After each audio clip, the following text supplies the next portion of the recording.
You're listening to a Mamamia podcast. Mamamia acknowledges the traditional owners of land and waters that this podcast is recorded on.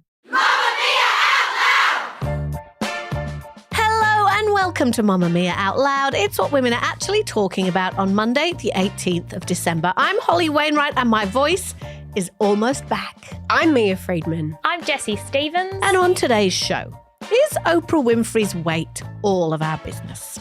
Also, the women wearing their period blood with pride, and the conversation about Matthew Perry's death and how it changed over a weekend. But first, Mia Friedman. Mia, before you get to In Case You Missed It, I have a favour to ask. Actually, it's a gift. It's a Christmas present. Because Are you the Out asking Louders... for a Christmas present? Yes, actually, not only a Christmas present, Holly and I are about to have our birthdays. That's true. So you're sitting there and you're going, well, what on earth do I buy Jessie and Holly not only for their birthdays but for Christmas? Well, Consider this our gift registry. exactly. This is our gift registry and it will not cost you 25 cents. Can you just leave us a good review? You can say happy birthday in the review if you like to Holly and I. You don't have to say that. You could also just say why you love the show and give us 5 stars. Yeah. But that's all we're asking for Christmas. Wherever you listen. So if you listen on Apple Podcasts, if you listen on Spotify, if you listen on any other app, any other place, just pop into the place that you're allowed to leave a review. 5 stars is always appreciated. Yep. The more stars, the better at We'll Christmas. put links in the show notes because Out Louders, we know you're busy. We're busy. You're busy. But Who's got it's time? my birthday on Thursday and Yeah. if I check, there's not 100 reviews saying Yeah. good things and they've ruined my birthday. That's so true. And We'll it's a check. big one. I'm turning 33. Thanks, Out Louders. Blackmail or anything. Now, in case you missed it, Zoe Foster-Blake has done quite a tidy deal to buy back the controlling stake in her go-to skincare brand and pocketed many millions of dollars in the process. You might remember that in 2021, she and her fellow co-founders, I think she has 3 fellow co-founders, they sold 50.1% of GoTo to a big company that owned a lot of other beauty brands, including Sukin and some other brands called the BWX Group. That's a publicly listed company, which means you can see its share price on the stock exchange. And she sold that for $89 million. I don't really understand business. Zoe Foster-Blake didn't pocket $89 million. Does she have to share it with the other people? We don't know. She's got co-founders, but we don't know the what split will be. percentage that they But she would have pocketed some good money selling a bit of her very successful. Exactly. She still owned almost 50% of But it. they had, I've learned this from Shark Tank, like majority stake. 50.1. Yes. So that's the smallest majority shareholding that you can have.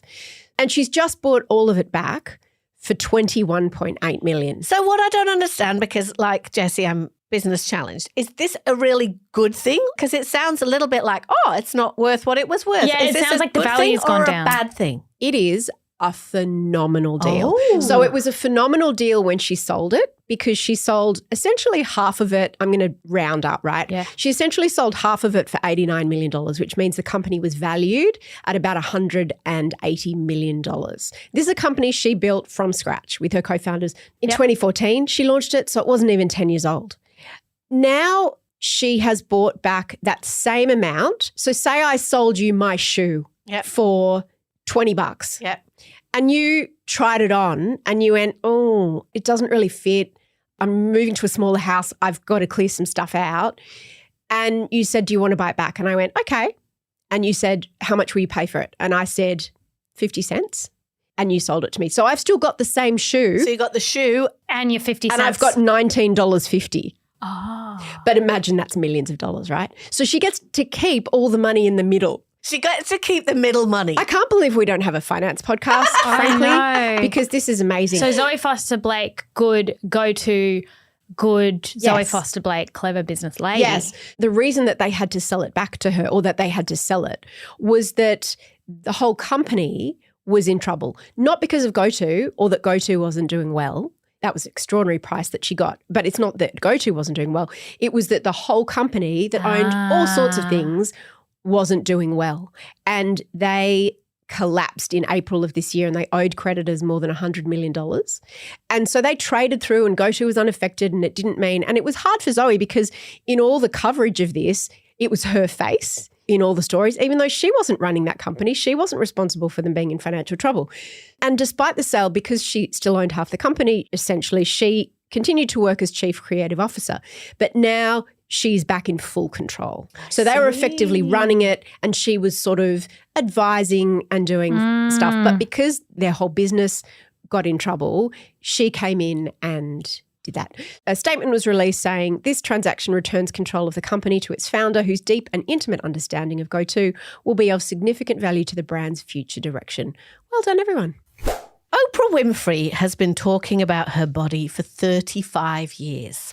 That's how long ago it was that she famously walked onto the set of her unbelievably popular daytime TV show, wearing tight, high-waisted Calvin Klein jeans and pulling a wagon of, yes, literal animal fat to represent the 30 kilos of weight that she'd just lost. Now, I actually remember that moment. But if you're not old enough to have been born when it happened, like our Jessie, she would not be old enough to have been born when that happened, you probably still know that Oprah did it. It's become like an iconic pop culture moment, much discussed, much looked at through a bit of a different lens. Much criticised. Much criticised. But it's probably a big part of what you know about Oprah Winfrey, if she isn't quite as much a part of your history as she is perhaps for Gen X. I remember internalizing much of Oprah's diet advice over the years, like the fact that she only allowed herself to eat potatoes twice a year, birthdays and Christmas. I remember reading that this Wagon of Fat episode was one of the most viewed television moments of the 20th century. No Like question. something like 1 in 3 Americans watched it. And so forth that afterwards. was sort of the beginning of that. And everybody has talked about Oprah's body ever since. In fact, they were talking about it before. That's why she did it. You might know this about her in a way that you might not know, that she was the first Black American woman to have her own TV production company, or she was America's first Black billionaire, or that she's ranked as one of the world's greatest philanthropists, or that she was absolutely instrumental in getting Barack Obama, America's first and only Black president, elected. Certainly when I worked in women's magazines, she was one of the very few people of color you could put on a cover, and you were only allowed to do that if the story was about her weight. And then if it was, and it was, it would sell its socks off, as we used to say in magazine world. But they were tabloid magazines. Yes. They weren't the glossy magazines, being the sort of the fashiony magazines. No, they were weekly gossip And magazines. interestingly and famously, when she was finally asked to be on the cover of Vogue, it was on the condition placed on her by Anna Wintour that she lose weight. Really? And Anna Wintour being the editor, and she did. She talked about it, and Anna Wintour said, I told her Oprah to lose weight if she wanted to be on the cover of Vogue. And Oprah at the time was very proud of the fact that she had and that she was on the cover of Vogue. Yep. The latest installment of the world's obsession with Oprah Winfrey's body dropped last week. Oprah, who is now 69 years old, has been very visible lately. She's promoting a TV version of The Colour Purple that she's produced. And anyone with eyes, as Mia would say, would notice that on this promotional trail, she has been noticeably smaller. She ended speculation about that last week when she told People magazine that she started taking weight loss medication, as well as watching what she eats and exercising, and that she wants people to stop shaming others for doing that. She said in this interview, I realized I'd been blaming myself all these years for being overweight, and I have a predisposition that no amount of willpower is going to control. Obesity is a disease. It's not about willpower. It's about the brain. I now use it as I feel I need it, as a tool to manage not yo-yoing, she says, opting not to name the specific drug. She says, the fact that there's a medically approved prescription for managing weight and staying healthier in my lifetime feels like a relief, like redemption, like a gift, and not something to hide behind and once again to be ridiculed for. I'm absolutely done with the shaming from other people and particularly myself. Mia, did Oprah Winfrey owe us this information? She did. I don't think necessarily everybody does, but Oprah absolutely did. And I think that we've spoken before about when you put your weight on the table as something to be discussed, it's very hard to turn that tap of public interest off.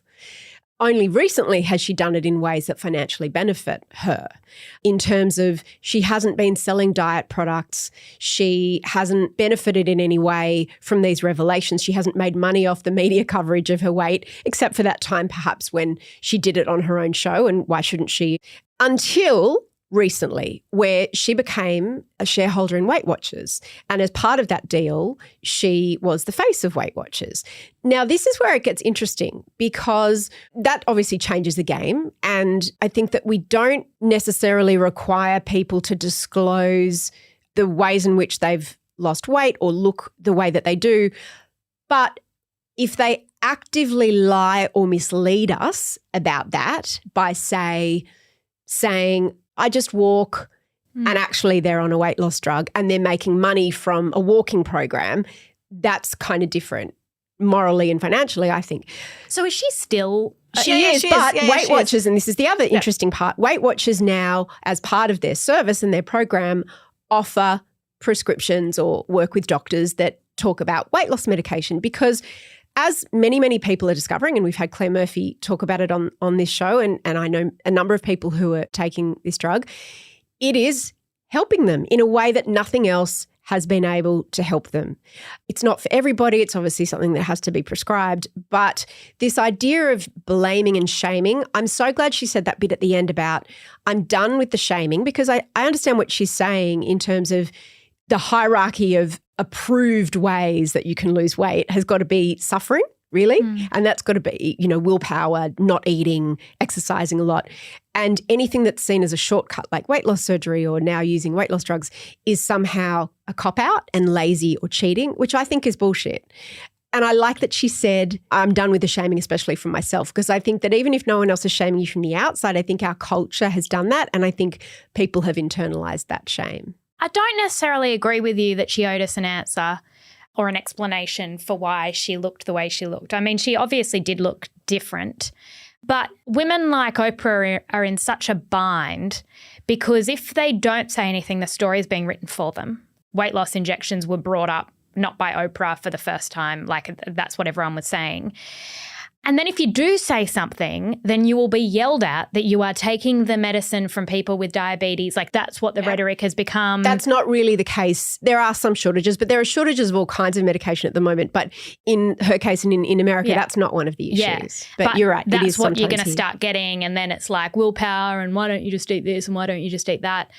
I hate the idea that women in the public eye who have achieved so much and have such incredible careers are answerable. If I was in Oprah's position and someone cornered me on a red carpet and said, how'd you lose the weight? I would be so angry. Would you? Yeah, same, 100%. Furious. Because one of the questions I have about if we're all happy to say you owe us, at what point did she owe us?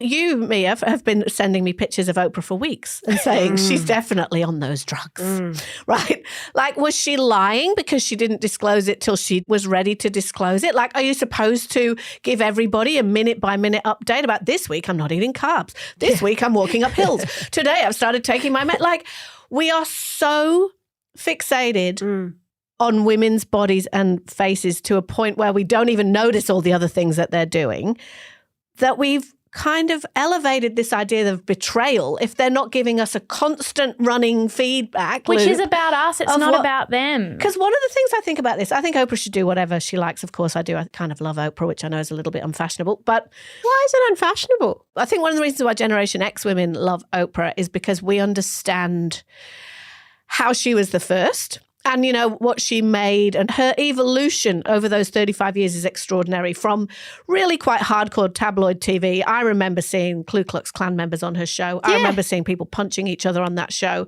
I remember I'd never seen anything like it before in my life. And then she very famously went to a very different stage of self-help and evolution and woo-woo-ness and all those things. And I'm in awe of all that. But there's certainly a view now that Oprah is way too establishment. She has gone over that time from being a challenger to being part of the establishment who has impacted women's body image badly, who has made questionable decisions politically and all those things. I'm not saying she's not disadvantaged enough for us now, even though she was. With that, but there's certainly a view of her like that. Like if you Google Oprah's wagon of fat, it hasn't aged well. And I think it's great that it hasn't aged well. Let's talk about everything else that everybody did in the 80s that hasn't aged well at a different time. But I think that one of the things I find a tiny bit depressing about this interview with Oprah is that she's 69 years old and she has done all of these amazing things and she has changed the world, like quite literally in lots of ways. And still all we really care about is what she's eating or not eating. And I find that kind of depressing because one of the things that was very telling about what she said in this, and it's the same thing Claire Murphy said about taking this weight loss medication. She said it turns off the weight chatter in your brain. And anyone who's ever struggled with their weight knows exactly what that means to different degrees. The constant exhausting conversation that's going on in your head of like, well, I ate that for breakfast, so I can't eat that for lunch, and I've been good today or I've been bad today or I can't have that.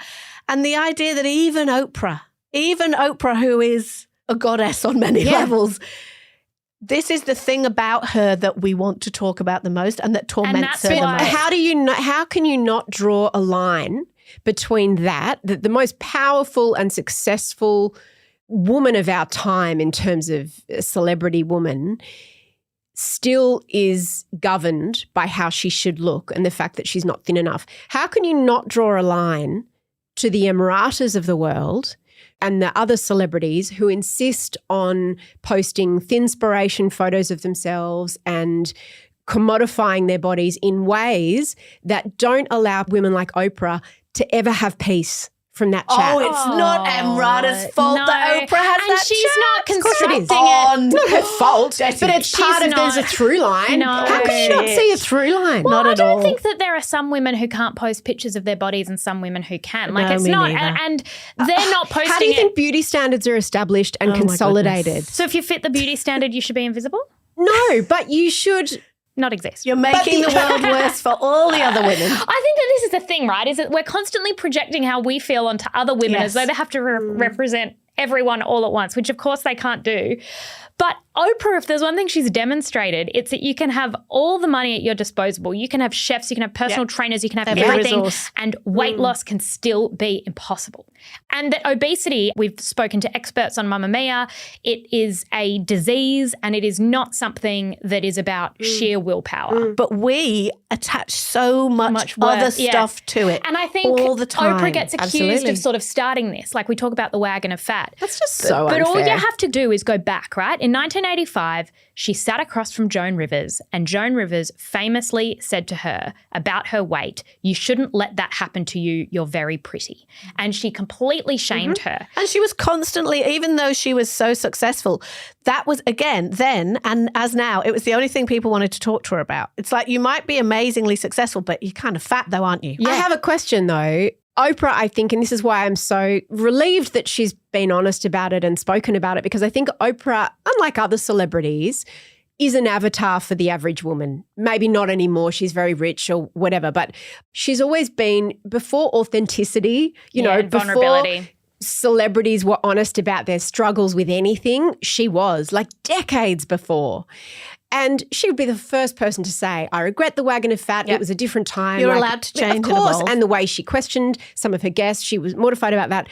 So my question, Hole, is do you think that her fame and her success is because of her weight struggles or in spite of them? I don't think it's either of those things. I think it's part of what makes her relatable, without question, right? It's part of what makes her relatable, but it's not the secret to her success. But it's definitely part of it, is that if you think about what the audience that built Oprah was women at home in the day, in a different time, and they were also struggling with their weight all the time. So, of course, it's part of that. And they kind of cheered her on when she lost weight, as if this is what doesn't age well. Yeah. It's like the celebratory tone of that show, the Wagon of Fat show. I mean, there's lots of things about that don't age well, not to mention the fact that, as she has gone on to say, she lost it in an incredibly dangerous way, completely unsustainable, and it messed up her body and her metabolism and her mental health for quite a long time. She's been on the record saying all that. But the celebratory tone of it all. And the thing is it's still there. Like, we don't say it out loud as much, but it's still there. It's still everywhere. Like, have you looked at Instagram? Have you seen who has the biggest followers? Have you seen who gets all the campaigns? Have you, like, our beauty standards have not changed. We now just have to feel guilty about expressing our desire to conform to them, which I think is a double punishment. And what she was talking about shame, I don't think we shame celebrities for not being honest. I think it's about we shame them for gaslighting us when they say, No, oh, nothing. I hate the word gaslighting. I think that everyone is saying, you need to tell us, you need to tell us. And 100%. then They badger you and badger you and badger you. And then they make up enough stories that you have to tell them. And then what we've done is we've absolutely backed her into a corner. She has said what she is doing. Now she's going to be accused of promoting it. The thing about these drugs is that we will see more research, and it's coming out that there are side effects, right? Good side effects, bad side effects. What this does to someone who is using it for weight loss purposes over 5, 10, 15 years, we do not know yet. And the reason why this isn't fair on Oprah is because if we find out in 10 years that this isn't great, then everyone's going to go, well, Oprah promoted it. And Oprah didn't necessarily want to promote it. She's just saying, this is what I'm doing because this is what medical science is sort of suggesting right now. So I think that shaming people for using weight loss injections, absolutely not on. But I do want more research into this. And when more research is published about, what happens once you go off it, what it does to your actual health, because ultimately the discussion about weight should be shifting onto your health. Which I think, to be fair for Oprah, it is for Oprah. We're all fixated on the picture of her in the purple sequin dress. But what Oprah is actually fixated on as a 69-year-old woman is being able to walk, be active, be full of energy. This is what's missing from this conversation is not everybody is trying to be Emrata. Most of us are not. As a nearly 2-year-old woman, what I'm interested in is being able to live the life I want to live for another 20, 30 years. I think all this emphasis of, you've got to do it to be healthy, I think there's two problems with that. First of all, that's not what society tells you. I mean, it is what they say with their words, but society tells us that you just got to look hot and you've got to conform to beauty standards. But also, as the Health at Any Size movement has taught us, being a certain weight is not always synonymous with being healthy. Mamma Mia out loud! Let's talk about blood in sports. No, this blood. Even though half of Earth's population bleeds about once a month, periods are still taboo. It's so taboo that 1 in 2 teens skip sports because of their period.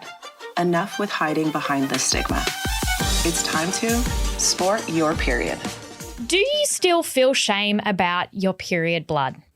There's a new campaign called #SportYourPeriod being headed by the apparel brand Knix, which involves athletes sporting a red spot on their thigh. And it's all about empowering people to engage in sport fearlessly, even when they're bleeding.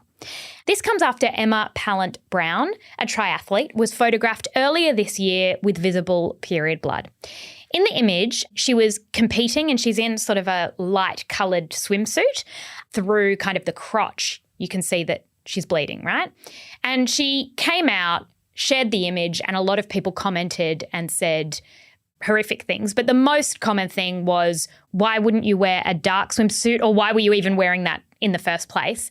Or why didn't you crop the image? Did she share the image, or were the images, because the one, obviously I've seen it on news sites where they seem to be almost like highlighting it, and I'm a bit like, did you have to do that? Not her, but did she share the image of herself bleeding? I believe that bleeding? it was shared on Twitter, and then I think she reshared it. Right, okay. So she's comfortable with it. Yes, that's okay, she's good. comfortable with it. That and makes it a difference. Is an image for context of her like in her element. Like she just looks so fit, she looks so strong, and she is doing her thing.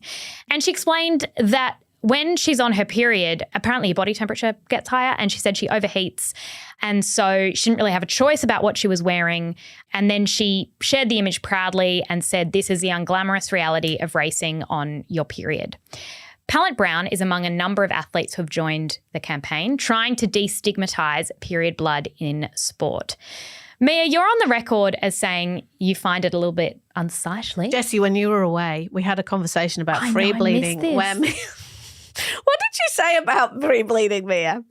My issue with this is I just think it's gone too far. It drives me a bit nutty when things that have been designed to help us, to make us live easier lives, more convenient lives.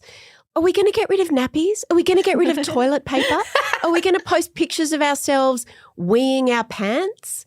Are we just going to not use toilets? Are we just going to go home when we need to wee and just wee on the floor, or wee in the garden, or wee in the shower? You've done a wee behind a tree. Oh, I like doing a wee behind a tree, don't get me wrong. Do you know one time I was on a bushwalk and I pulled my pants down and I was doing a wee and my daughter was there and then there was some bushwalkers that came I bet. and I pulled my pants up but the wee didn't stop, as happens when you get on. Anyway, these things happen, right? We're all human. Things come out of our bodies, of all of our orifices. So should she no have one's special. stopped, plugged it up? kept Okay, going? so when you first shared this, I think I was like, ooh, disgusting, because I thought it's not a very mature response out loud. I'll acknowledge that.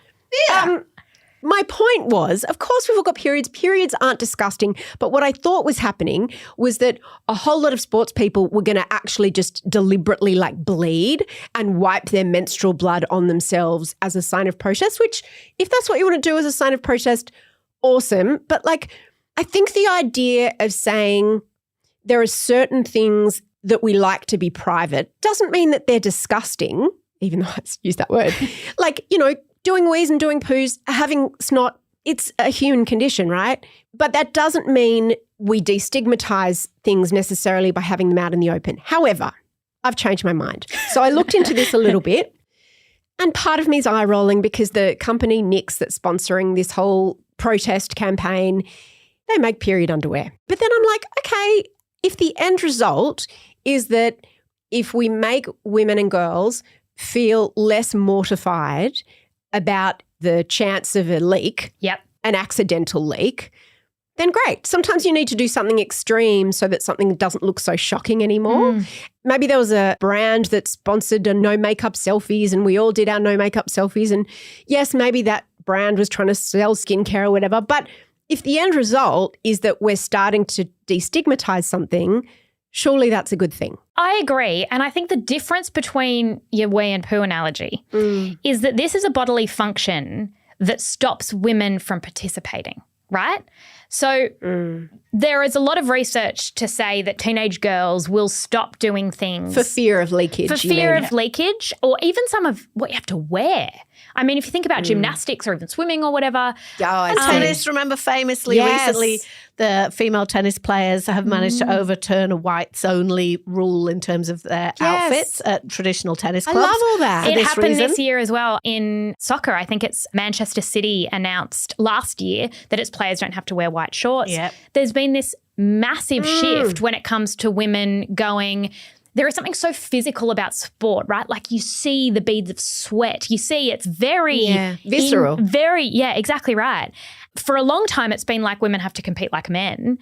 But in this case, your body is going to do unusual things. And if you're doing a triathlon, you do not have time. And she gave context, which she didn't really need to give. But if she puts a tampon in or whatever, 3 hours later, she's leaking. So she's just got to keep running. And the reason I loved the image is because I think we've all been in that situation where something's gone wrong. We've had a leak. I remember being at a uni thing and I had to give a talk and I was wearing white jeans and I leaked through and I thought, I'll have to go home, blah, blah. And then I thought, no, fuck it. And I just put a jumper around my, waist and kept going. And women do that all the time. And yet for some reason still, when young girls get their period, there's such horror and shame attached to it. And I think it's because the first time we see our own period, it's the first time we've ever seen a period.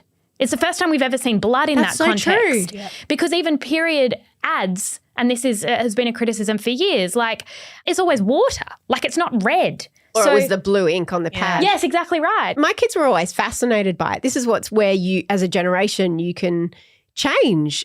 Anyway. If we had achieved a place of period pride, which we haven't clearly yet. Well, I mean, some people think we have, but I can certainly, the teenagers I hang around with, the idea of leaking in public is still their idea of absolute hell. But not just teenagers, any woman. Yep.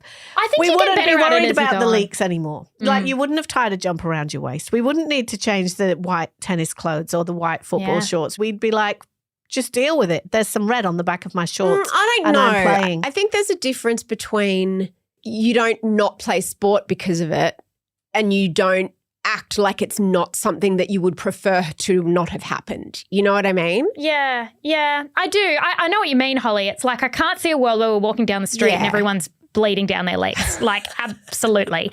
Well, the free bleeders do. Well, actually, they stay home. They put a towel on the chair and stay home. I don't think that's good. I think that takes you out of the world. I don't think that's particularly I think that evolved. we have to acknowledge, like, even, for all we do, talking about Perry and all that kind of stuff. I'm postpartum, 5.5 months, period hasn't come back. Any minute now, I'm going to stand up and I'm going to get a shock. I might be at work. Do you remember when that happened in the studio? Yes, happened in the studio. Yeah. It has too. Remember that? I I was remember wearing that black. you gave it a good name because you said I've inked on the seat like a little octopus. Clever. I love that. I did ink. Yeah. And like, obviously I'm more comfortable now with it than I would have been, say, 15 years ago or whatever. But this happens to women all the time. And it's just funny that with everything, you know, pride and social media and reclaiming periods and period products, that we're still at a point where that's a woman's worst nightmare. Like, that's funny to me. I remember seeing a woman at a pool once and she was wearing a white cosy and I could see between her legs and she'd clearly started leaking. And I was like, do I tell her?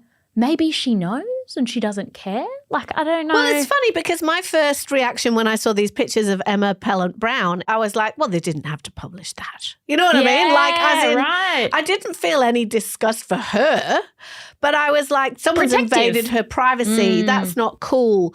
And then I would question myself because I was like, well, why is it not cool? Like, it's fine. It's the most normal thing in the world. And maybe And I would disagree with you, Jessie, that it is still a woman's worst nightmare. Like, it happened to you and I've just mentioned it on a podcast and I've only done that because I know that Don't you care. won't care. Yeah. That was published in the paper. Can you imagine?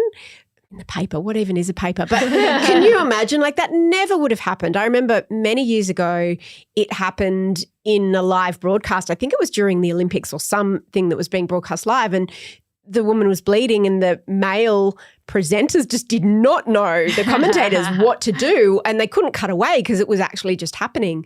So I think now we have words for it. It's not as shocking as it was. And to defend these Sport Your Period initiative or whatever, whoever's behind it, and the free bleeders to an extent, I think that that is about demystifying stigma.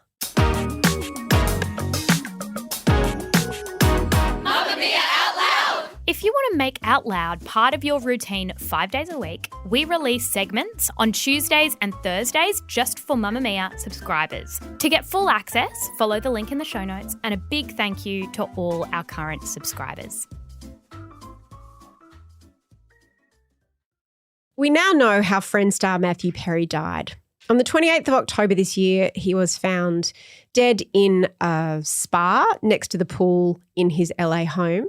And the results from the autopsy were revealed over the weekend. The report found that Perry died from the acute effects of ketamine, while drowning was a secondary factor.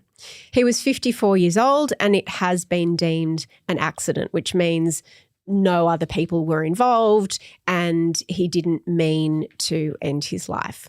People close to Matthew Perry reportedly told investigators that he was undergoing ketamine infusion therapy, which is an experimental treatment that is used by some people to treat depression and anxiety.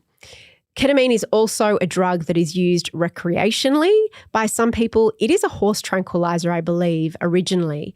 And a medical examiner said that the levels of the drug that were found in Matthew Perry's body were in the range used for general anesthesia during surgery, and that his last treatment of his approved ketamine therapy was over a week earlier, and that would not explain those levels in his system because the drug is metabolized usually in a matter of hours.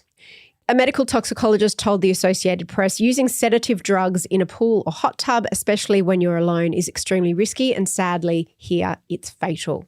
Now, since this news has come out, the dialogue around Matthew Perry's death has changed. I haven't noticed it, but Holly, you noticed that there are headlines like Angry and Mean, Matthew Perry's sad final days, he was never clean, Matthew Perry's drug lies. Jessie, the conversation changed very suddenly. Why do you think this was the case? Because it wasn't like people didn't know that he'd had a history of drug abuse. It betrays all the stigma we have about drug use, I think, and that's what we've seen over the last few days. But don't we have stigma because it's illegal and also he has a lot of well-documented trouble with illegal, it? but addiction, that's a disease. And I think that to call him a liar and manipulative and these words that, and it's so unfair because he was so honest his whole life about his issues with it.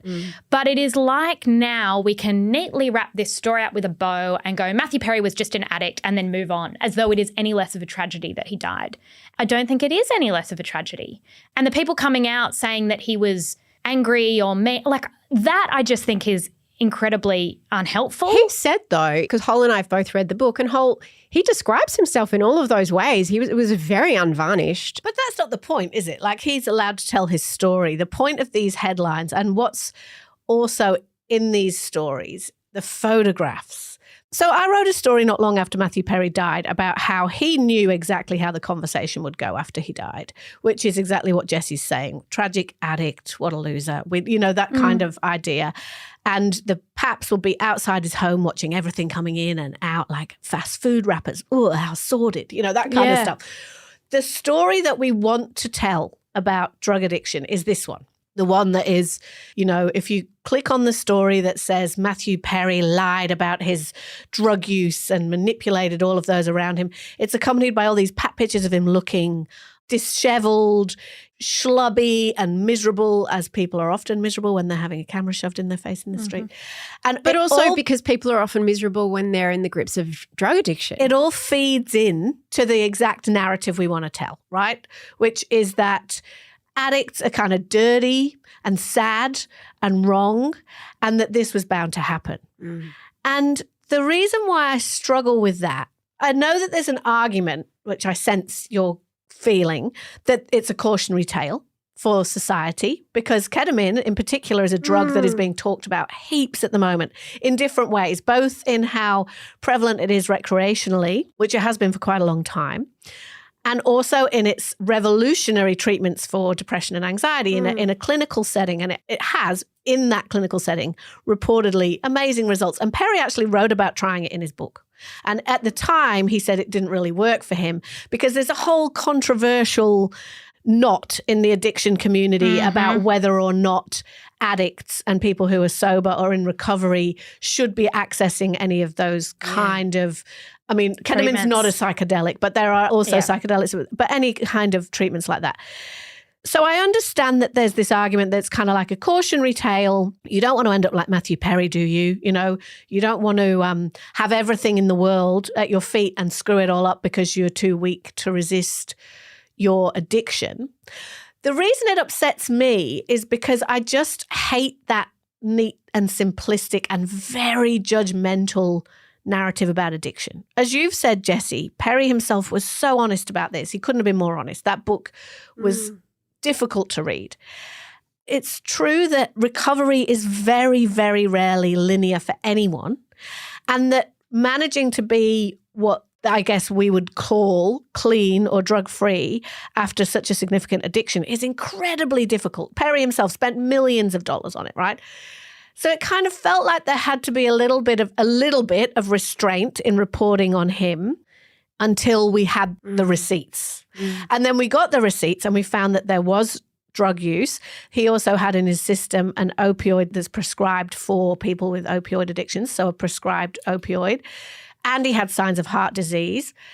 And all of those things contributed. And it kind of feels like, oh, well, there you go. Now we can just say all the mean shit we wanted to say about him, dismiss him in that way. And anyone who's been close to addiction knows it's not the only thing about a person. I think that's what I really hate about it. I think that's really interesting, and I kind of wasn't thinking about it as a cautionary tale. I was more thinking about when he died, we got a huge outpouring of beautiful tributes and a really nuanced picture of a complicated guy, which included addiction, but also included how he was funny and how he was so talented and how he almost remade the way we talk with his incredibly unique speech intonations as Chandler.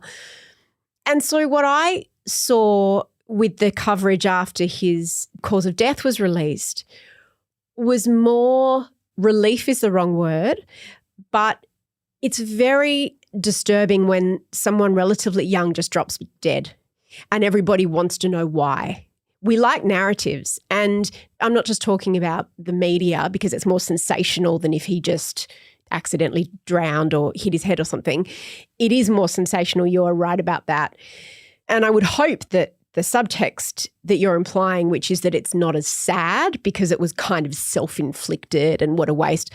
I think you're probably right that that's there. I hope it's not. But to me, when someone dies suddenly, it's like, oh, no, it makes everyone very nervous. So we want to know an answer.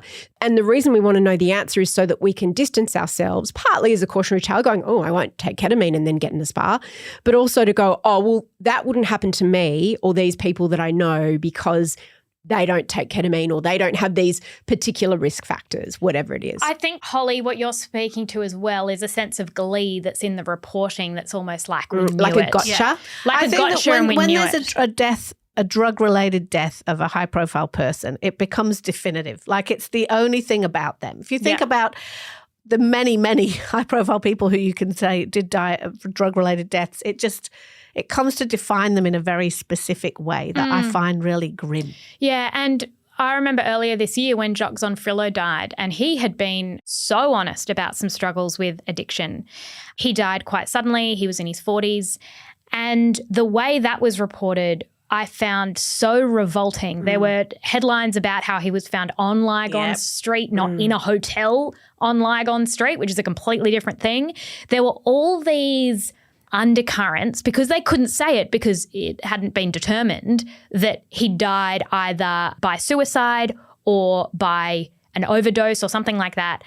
The truth didn't really matter for It was almost weeks. like that's what people wanted to be true. Yes. That's what I find. Like, I know you can't guess what's in people's heads, but you can read the tone of coverage of an event like that. That was like, it was almost, that was the story people kind of wanted to be true. When you say wanted and people, define what you mean, because I think that there was such an outpouring of grief around Jock, and his wife and his children and the people who loved him are still, of course, absolutely devastated by his death and will always be. I don't think the general public wanted that. I think that the media, some parts of the media, because we covered this story as well, obviously at Mamamia, it was more newsworthy if he died in a way that 100%. fit a particular narrative. 100%. And that is exactly what I mean. Yeah. And one of those, the strains of that narrative is not wanting really to believe that Someone could just die. that someone could just die, but also that somebody as successful and charismatic and incredible as Jock Zonfrillo, who had been very open about his drug use, could really have not still been doing that. You know what I mean? Yeah. It was like a sort of sordid fascination that was the undercurrent in the coverage. And Then was it revealed? And then what basically came out, and they said this quite early, the police said it's not suspicious and they believed it was natural causes. And of course, Is that what the that's not coroner's report said as well? well, we haven't been given explicit details. The family has been private, but from all reports, it was natural causes. Now, that isn't a particularly titillating headline, is it? So when it was potentially addiction, oh my goodness, it was like all these details about his life. And then we sort of never really corrected the narrative. Not in the same way that now Matthew Perry's Gets a death whole is, other wind. Yeah. I think that the Matthew Perry thing, I wonder if it's particularly upsetting to people who have lost people due to addiction or even people who have taken their own lives. There's this undercurrent that it is somehow less tragic. Yes. And I don't, Exactly. I really don't think it is. And, I don't like to police language. We talk about that a lot. But there's something around the way we talk about these kind of deaths where some work could be done in terms of like, we're slightly moving the parameters of how we talk about death by suicide now. I wonder if that also has to shift in this because it's, in America, they talk about the staggering number of what they call deaths of despair, which are related to opioid use, self-inflicted or not. I don't know. I just find it so upsetting. And if this segment brought up anything for you, then you can call Lifeline on 13 11 14.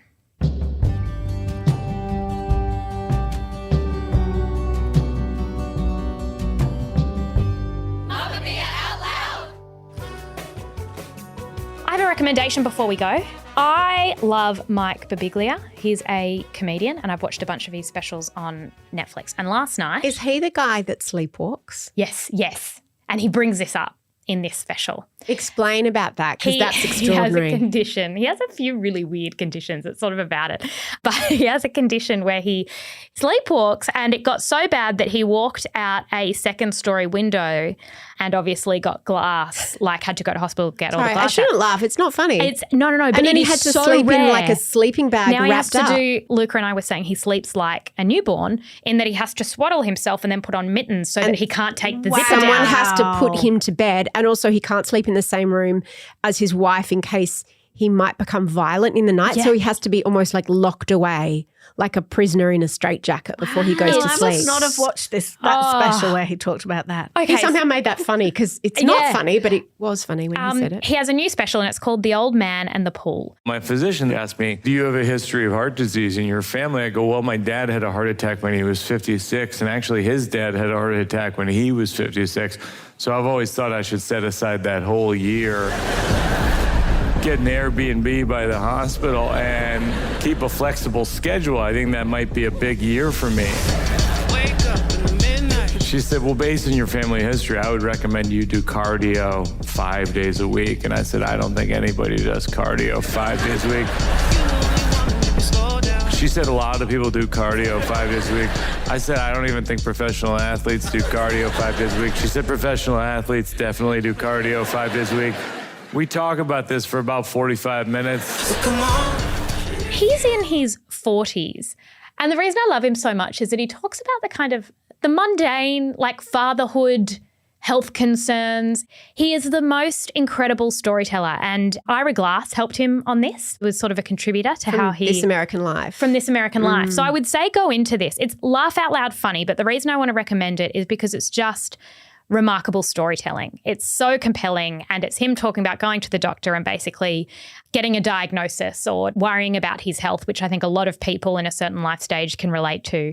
And he started lap swimming, and he talks about lap swimming and his daughter. And anyway, it goes in so many different directions. Where do we watch it? It is on Netflix. This year at the Golden Globes, they've got a new category, which is Best Stand-Up TV Show, televised stand-up. Well, this is also, I went and looked at reviews everywhere. New York Times, Guardian, everywhere is giving it really, He's really good really reviews. brilliant. It's so and I good. always love reading interviews with him because he talks about how he develops the show. There's a whole art to this now that streaming has changed the game for stand-up comedians. So they basically tour their show for like a year to get it like completely as good as it can be before they're filmed. It's almost not like stand-up. It's like a one-man show. It's quite theatrical and quite deep and poignant at points. So You're right, Holly Wainwright.